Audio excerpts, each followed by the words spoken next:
Hello everyone, আসসালামু আলাইকুম। This is Zubair Ahmed. তো আজকে আমি আপনাদের একটা ছোট্ট টিউটোরিয়াল দেখাবো। সেটা হচ্ছে আমরা যখন কোনো ফাইল মাঝে মধ্যে আমাদের কোনো ফোল্ডার ডিলিট করতে যাই তখন নানাবিধ সমস্যা হয়। এখানে বলা হচ্ছে you will need to provide administrator permission to delete this folder. আমরা কন্টিনিউ করলে মাঝে মধ্যে পারি না, কারণ বলতেছে ফোল্ডার অ্যাক্সেস ডিনাইড। এটা অ্যাক্সেস আমি পাচ্ছি না, ডিলিট করার মতো অ্যাক্সেস আমার নাই।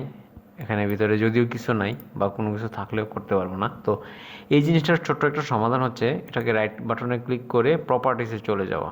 প্রপার্টিসে ক্লিক করার পরে আপনি সিকিউরিটিতে ক্লিক করবেন অ্যান্ড দেন অ্যাডভান্সে ক্লিক করবেন।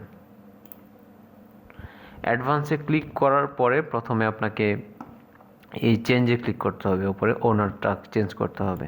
চেঞ্জে ক্লিক করলেন, দেন আবার আপনি অ্যাডভান্সে ক্লিক করবেন। অ্যাডভান্সে ক্লিক করার পরে ফাইন্ড নাওতে ক্লিক করার পরে আপনার যেই অ্যাডমিনিস্ট্রেটর এটাতে ক্লিক করবেন। অ্যাডমিনিস্ট্রেটর যেটা লেখা আছে আপনার ডেস্কটপ, এটাতে ক্লিক করে ওকে চাপবেন, চেপে আবার ওকে চাপবেন। আসার পরে এবার যে কাজটা করতে হবে যে replace owner on sub containers and object, এটাতে ক্লিক করবেন and then replace all child object permission এইটাতে টিকমার্ক দিয়ে অ্যাপ্লাই চাপবেন। অ্যাপ্লাই চাওয়ার পরে ইয়েস ক্লিক করে আবার ওকে চাপবেন, দেন ওকে ক্লিক করবেন। দেন এটা প্রথম কাজ শেষ। আবার দ্বিতীয়বার আবার যে সেমভাবে আপনি প্রপার্টিসে যাবেন, যে আবার সিকিউরিটিতে ক্লিক করবেন অ্যান্ড দেন আবার আপনাকে সেই অ্যাডভান্সে ক্লিক করতে হবে।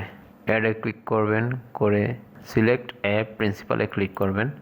ক্লিক করার পরে সেম আগের মতো অ্যাডভান্সে যাবেন, যাওয়ার পরে ফাইন্ড নাওতে ক্লিক করবেন।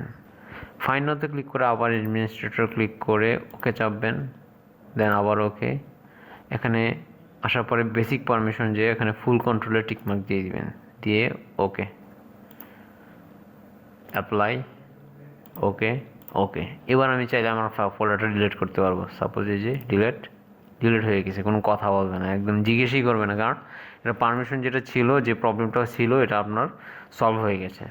তো আমার টিউটোরিয়ালটা এই পর্যন্তই। যদি ভালো লেগে থাকে অবশ্যই লাইক, কমেন্ট এবং শেয়ার করবেন। Thanks a lot. Thank you again.